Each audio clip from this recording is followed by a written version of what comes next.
Welcome to ഉഷാസ് കുട്ടി ലോകം. അപ്പോൾ ഇന്ന് ഞാൻ കുറച്ച് പ്രൊഡക്ട്സ് ഇൻട്രൊഡ്യൂസ് ചെയ്യാമെന്ന് വെച്ചു. മിൻറ്റി ലെമൺ. അപ്പോൾ മിൻറ്റി ലെമണിൻ്റെ ഒരു പ്രൊഡക്റ്റ് റിവ്യൂ ഇൻട്രൊഡക്ഷനാണിത്. അത് നോട്ട് പാഡ്, നമ്മുടെ A6 സൈസാണ് നോട്ട് പാഡ്, ആൻഡ് 50 ഷീറ്റ്സേ ഉള്ളൂ. This is very cute and it's very nice ഡിസൈനും കളറും ഒക്കെ നല്ല രസമല്ലേ കണ്ണിനൊക്കെ. So I think this is a very good book if you are doing some kind of a food recipe or something like that. പിന്നെ ഞാൻ നമ്മുടെ പ്രയാഗ്രാജിൽ പോയപ്പോൾ ഉള്ള ഒരു ഇൻസ്പിറേഷൻ അത് ബേസ് ചെയ്തിട്ടുള്ളൊരു നോട്ട് പാഡാണ്.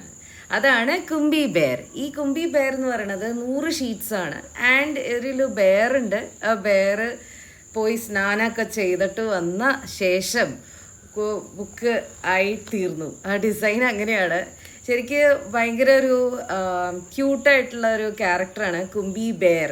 കുംബി ബെയർ എന്ന് പറഞ്ഞാൽ കുംഭമേള. അപ്പോൾ ആ കുംബി എന്നുള്ള രീതിയിൽ ഞാൻ ആ പേരിട്ടതാണ് കുംബി ബെയർ. അപ്പോൾ ബെയറാണ് അതിൽ. പിന്നെ ഇന്നൊരു ഐറ്റം വന്നായിരുന്നു. അതാണ് ഇഡ്ഡലി തീമായിട്ടുള്ള ഒരു നോട്ട് പാഡാണ്. So I am introducing the idli note pad. So this is the 50 sheets idli notepad and it is in grayscale. ഞാൻ എന്താ ഉദ്ദേശിച്ചതെന്ന് വെച്ചാൽ നമ്മൾ മെമ്മറീസ്, നൊസ്റ്റാൾജിക് മെമ്മറീസ് ഒക്കെ എപ്പോഴും ഒരു ഗ്രേ സ്കെയിലാണ്. So and of course idli എന്ന് പറയുമ്പോൾ നമുക്ക് അതിൻ്റെ ഒരു കളറും കാര്യങ്ങളൊക്കെ എന്ന് പറയുമ്പോൾ ഓൾവേസ് ഇറ്റ് ഈസ് ക്രീം അല്ലെങ്കിൽ വൈറ്റ് ആൻഡ് എവറിത്തിങ്. സോ ആ രീതിയിലാണ് ഞാനിത് ഡിസൈൻ ചെയ്തത്. ആൻഡ് ഓഫ് കോഴ്സ് കളറ് ഞാൻ ഇട്ടിട്ടുണ്ടായിരുന്നില്ല.